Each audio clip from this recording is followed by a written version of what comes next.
Assalamu Walaikum. Hello friends, how are you? Welcome back to my another video. In this video, I am going to show you how to merge two columns in table in Microsoft Publisher. Let's get started. At first, we have to open a Publisher document. Now we want to merge two columns. Firstly, insert a table. Go to the Insert menu. Then click the Table option and insert a table.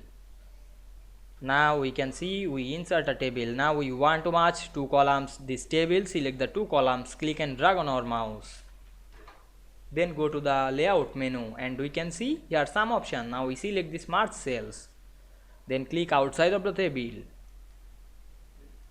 Now we can see we merge two columns this table very easily.